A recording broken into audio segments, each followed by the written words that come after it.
నమస్తే. నేను మీ కుప్ప పద్మిని. ఇన్నాళ్ళు మీ సపోర్ట్‌ని నాకందిస్తూ, మీ ప్రేమని నాకందిస్తున్న ప్రతి ఒక్కరికి కృతజ్ఞతలు.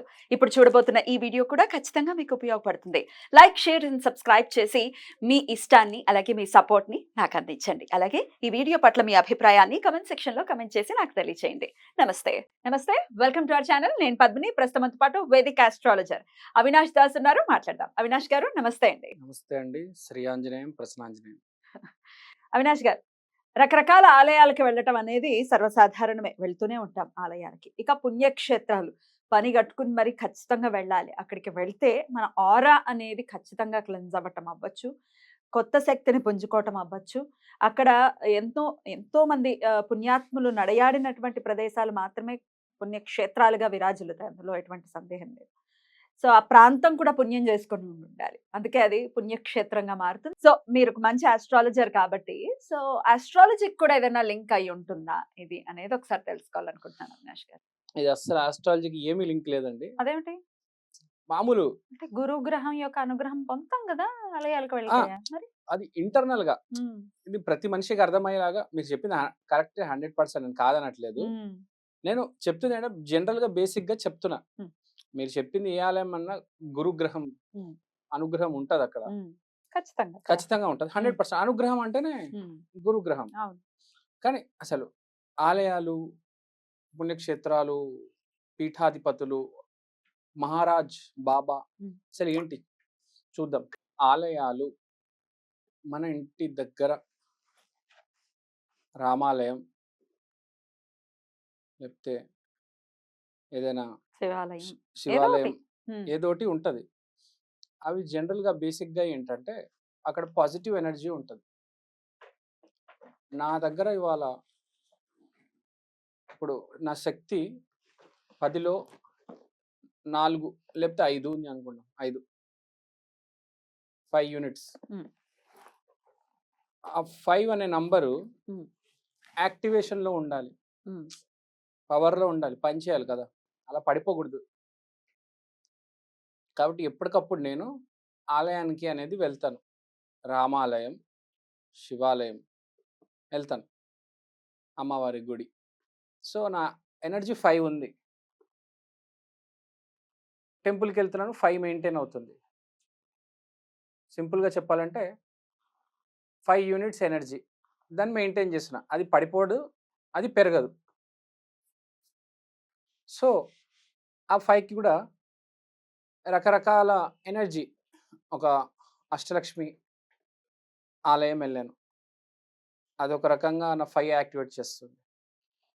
ఒక అమ్మవారి దుర్గాదేవి అమ్మవారి ఆలయానికెళ్ళాను.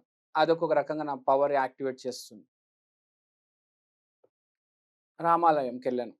అదో రకంగా యాక్టివేట్ చేస్తుంది. అంటే నా నంబర్‌ని అన్ని దిక్కులన ఒక్కొక్క దిక్కున ఒక్కొక్క దైవం అనేది యాక్టివేట్ చేస్తుంది. ఎనర్జీస్ ఉంటాయి. యాక్టివేట్ చేస్తుంది. ఇప్పుడు మన ఇంటిని వాస్తు ఎలా అయితే ప్రతి దిక్కుగా ఒక ఎనర్జీ ఉంటదో, మన బాడీకి, మన ఆత్మకి అన్ని రకాలుగా ఇప్పుడు చక్రాలు ఎలా ఉంటాయో, ఎనర్జీస్ గూడా ఉంటాయి. ఆ చక్రాల నుంచే ఎనర్జీస్ వస్తాయి. అవన్నీ యాక్టివేట్ అవుతూ ఉంటాయి. దానికోసం మనం ఆలయంకెళ్తాం. కదా! హ్మ్. ఇప్పుడు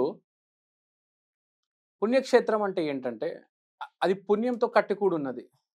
ఇప్పుడు నా ఎనర్జీ 5 యూనిట్స్ ఉంది. హ్మ్. అంటే సింపుల్‌గా చెప్పాలంటే మామూలు మనిషికి రోజువారీ ఎళ్ళేది ఆలయం.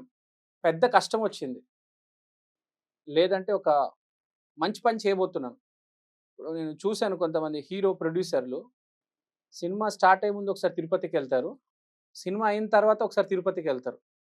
అంటే సినిమా అంటే ఒక 100,00,00,000 ఎంతో పెడతారు బడ్జెట్. రిస్క్ తీసుకోలేరు. ఒకటేసారి అది కింద పడిపోవచ్చు. చాలా ప్రాఫిట్ రావచ్చు. నెలకు ఒక మనిషి జాబ్ చేస్తున్నాడు. నెలకు 30, 50 వేలొస్తున్నాయి. అలానే ఉంది. ఓకే. కానీ అదే నువ్వు ఈ జాబ్ చేసేటోడికి ప్రమోషన్ కావాలి ఫర్ ఎగ్జాంపుల్. 50-1,00,000, 1,50,000 లేకపోతే ప్రొడ్యూసర్ ఉన్నాడు. వాడు డబ్బు పెడుతున్నాడు. అలాంటప్పుడు మనకు కొంచెం హెవీ ఎనర్జీ కావాల్సొస్తది. పాపాలు బాగా మూట కట్టుకున్నా, లేకపోతే మన చేస్తున్న పనిని ముందుకు తీసుకెళ్లాలన్నా, లేకపోతే మనకు ఆస్ట్రాలజీలో మహాదశ అని ఉంటది. మహాదశ మొదలయ్యే ముందు మనం పుణ్యక్షేత్రాలకెళ్తే మంచిది. హ్మ్. ఏదైనా దశ మారుతోంది అన్నప్పుడు.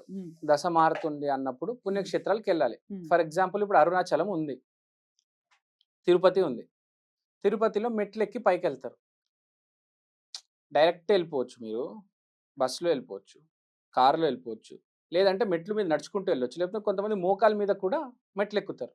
ఇప్పుడు అరుణాచలం ఉంది, గిరి ప్రదక్షిణ చేయాలి. కొంతమంది 14 కిలోమీటర్స్ ఒకటేసారి గిరి ప్రదక్షిణ చేస్తారు. కొంతమంది రోజుకు 1 కిలోమీటర్ 1 కిలోమీటర్ 1 కిలోమీటర్ చేస్తారు. షుగర్ బీపీ పేషెంట్స్ ఉన్న వాళ్ళు ఎక్కువ చేయలేరు. కొంతమంది మేము అసలు నడవలేమండి అంటే మీరు కారులో చేసుకోండి అని చెప్తారు. సో ఇక్కడ కొంతమంది అయితే అసలు నాకు విపరీతమైన కష్టాలు ఉన్నాయండి, అసలు నా జీవితం నేను ఉంటాను చచ్చిపోతానంటే వాళ్ళైతే అంగ ప్రదక్షిణాలు చేస్తారు అవును. అరుణాచలంలో. ఇప్పుడు అరుణాచలం మాధవి గారు అని ఉంటారు, వాళ్ళకి యూట్యూబ్ ఛానల్ ఉంటుంది, చాలా ఫేమస్ అవును, విపరీతంగా ఫేమస్. చాలా కష్టాలు, ఇప్పుడు ఎవరికైనా బాగా కష్టాలు వచ్చేసాయి అనుకోండి, అంగ ప్రదక్షిణ చేసేస్తారు అరుణాచలంలో. తిరుపతిలో మోకాల మీద ఎక్కేస్తారు.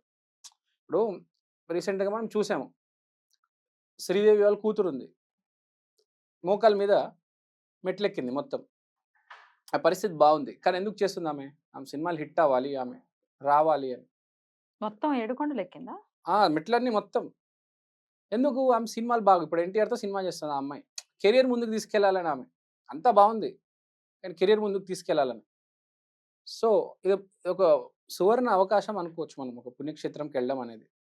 సో నేను చెప్పేది ఏంటంటే, జీవితం ఏదైనా అమ్మాయి ఉంది, పెళ్లి చేసుకుంటుంది, పెళ్లి చేసుకున్న తర్వాత ఏ తిరుపతి లేకపోతే అరుణాచలం వెళ్తే మంచిది.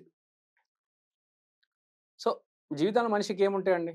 ఒకటి, ఒక అబ్బాయి వ్యాపారం పెడతాడు, అమ్మాయి అయితే పెళ్లి చేసుకుంటుంది. సో ఇవి చేసుకునే ముందు మనం పుణ్యక్షేత్రాలకు వెళ్తే చాలా మంచిది. లేకపోతే కొంతమందికి పిల్లలు పుడతారు, పిల్లలు పుట్టంగానే తిరుపతికి తీసుకెళ్తారు. సో లైఫ్లో మేజర్ ఈవెంట్స్కి పుణ్యక్షేత్రాలు వెళ్ళాలంట నేను. పుణ్యక్షేత్రాలు ఓన్లీ తిరుపతి అరుణాచలం కాదు, ఏదైనా. గానగపూర్ కూడా పుణ్యక్షేత్రమే, ఆ. ఒక షిరిడి కూడా పుణ్యక్షేత్రమే కదా. ఏది తక్కువ కాదు, ఎవరి నమ్మకం వాళ్ళది. శ్రీపాద శ్రీవల్లభ దత్తాత్రేయ వాళ్ళు కూడా అందరితో సమానం. ఈ తిరుపతి అరుణాచలమే కాదు, ఎవరి నమ్మకం అది, ఎవరు దేన్ని నమ్ముతారో వాళ్ళు అక్కడికి వెళ్తారు, అంతే కదా. వెళ్ళాలి అని అంటున్నారు. వెళ్ళాలి అనుకున్నప్పుడు ఫ్రీక్వెంట్ గా వెళ్ళాలి అని అనుకుంటే ఎప్పుడెప్పుడు వెళ్ళాల్సి ఉంటుంది? నా ఇప్పుడు ఫ్రీక్వెంట్గా కొంతమంది ఉంటారు, ఇప్పుడు అరుణాచలంకి వెళ్ళి అక్కడ ఉండిపోతారు 1 మంత్, ఒక 6 మంత్స్ ఉంటారు. ఉంటారు.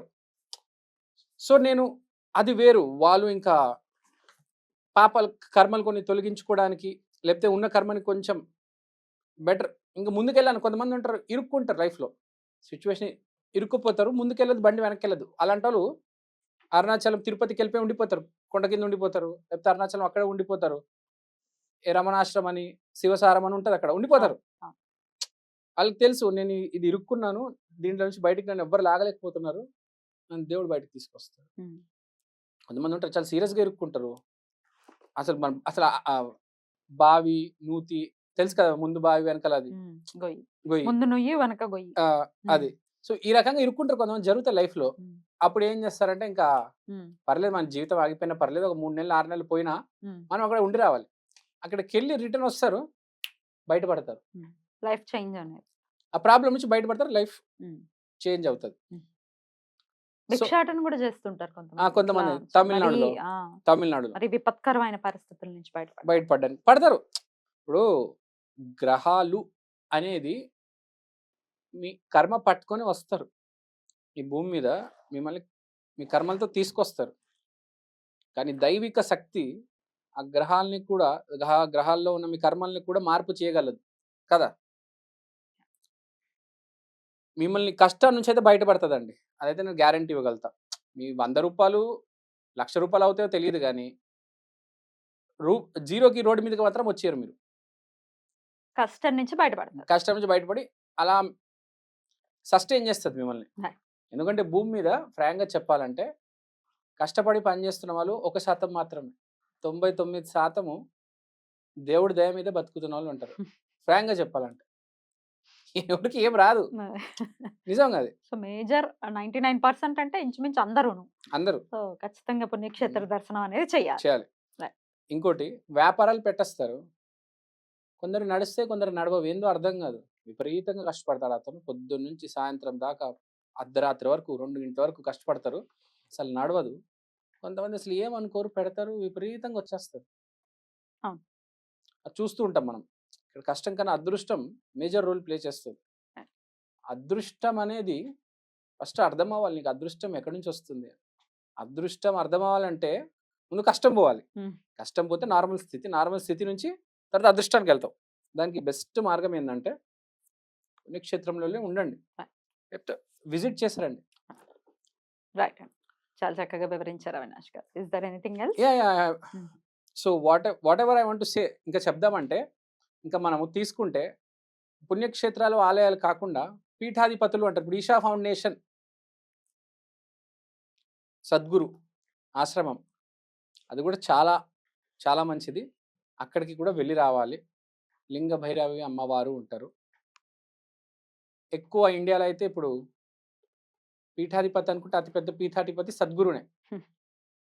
ఇక్కడ మన దగ్గర కూడా ఉన్నారు లోకల్‌లో చాలామంది. ఇండియాలో చూసుకుంటే బాగా 2 పెద్దవండి. ఒకటి ఈషా, ఇంకోటి నీమ్ కరోలి బాబా ఆశ్రమ్. సినిమా వాళ్ళు, సెలబ్రిటీస్, క్రికెటర్స్, ఇంటర్నేషనల్ ఫారినర్స్ ఎక్కువ వచ్చేది ఈ 2 ఆశ్రమాలకే. నీమ్ కరోలి, ఈషా. సో, ఇక్కడ కూడా విపరీతమైన ఎనర్జీ ఉంటది. రైట్. ఒక పుణ్యక్షేత్రానికి ఒక సెలబ్రిటీ వస్తున్నాడంటే అతను రాలేదు.